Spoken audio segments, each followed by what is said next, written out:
ਗਿਆਨੀ ਕਸ਼ਮੀਰ ਸਿੰਘ ਜੀ ਹਾਂ ਗੁਰਦੁਆਰਾ ਮਾਈਤਾਨ ਹੈਡ ਗ੍ਰੰਥੀ आपके सवाल नॉलेज बहुत अच्छा है।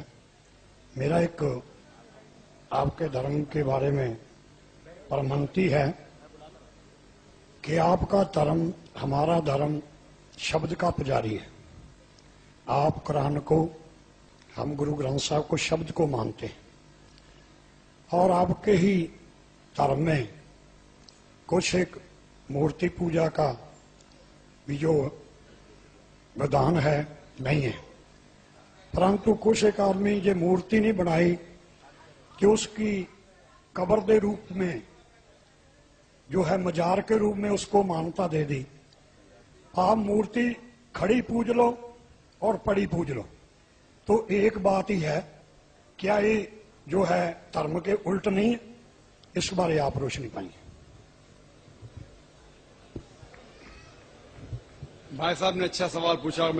हम इस सवाल को दोहराएंगे, अगर सवाल को समझने में कुछ गलती होगी तो आप सीधा कर लेना। भाई साहब ने पूछा कि बुत परस्ती गलत है, उनके मजहब में भी गलत है, हमारे मजहब में भी गलत है। आप बुत को उल्टा पूजो या सीधा पूजो, तो मजहब को पूजना सही है क्या नहीं, वो आपका सवाल था। मजार पे जाना सही है क्या गलत है? भाई साहब ने बहुत अच्छा सवाल पूछा।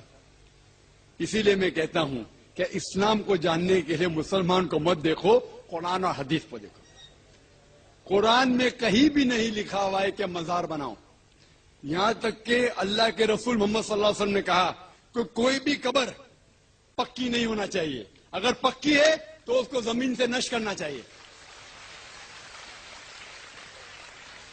सही बुखारी की हदीस है कि अगर कोई कब्र पक्की है तो उसे जमीन के लेवल पे लेके आना चाहिए। मजार को पूजना गलत है, हराम है। मैं जानता हूं कि कई मुसलमान अनजाने में इल्म की कमजोरी की वजह से वो मजार पे जाते हैं। और मेरा ये कहना है कि बहुत सा कल्चर जो है, ये कल्चर हमारे जिंदगी में आ जाता है। और हमारे बाप दादा पहले कहीं ना कहीं हिंदू तो होंगे, तो हमारे बाप दादा जाते थे मंदिर, तो अभी जा रहे हैं मजार में। आस्ते आस्ते तब्दीली आ रही। तो मेरी दरखास्त है कि अगर आप इस्लाम, इन भाइयों से जो मजार जाते हैं, मुसलमान भाइयों, मजार पे जाना बिल्कुल गलत है। मोहम्मद सल्लल्लाहु अलैहि वसल्लम ने कहा कि आप कब्र पे जाओ। अगर आप कब्र पे जाएंगे तो आपको ये एहसास होगा कि आप कभी ना कभी मरने वाले हैं, तो अल्लाह पे और यकीन करेंगे, आखिरत पे यकीन होगा। तो कब्र पे जाके उनके लिए दुआ करना सही है।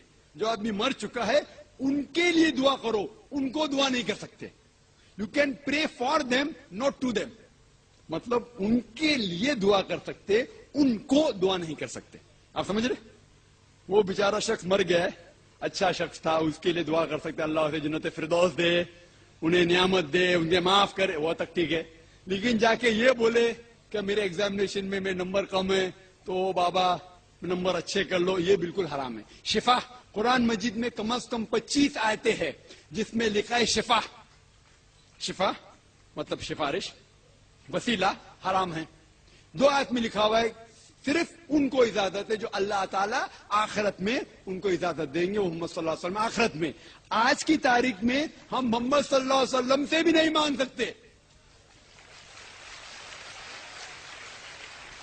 बाकी लोग को तो छोड़ो, संत और बाकी बाबा लोग को छोड़ो, मोहम्मद सल्लल्लाहु अलैहि वसल्लम को भी मानना हमारे लिए हराम है। जो शख्स मर चुका है हम उन्हें इज्जत करते हैं, मोहम्मद सल्लल्लाहु अलैहि वसल्लम से मोहब्बत करते हैं, उनसे प्यार करते हैं, लेकिन उनकी पूजा नहीं करते, उनकी इबादत नहीं करते। इबादत सिर्फ अल्लाह की है।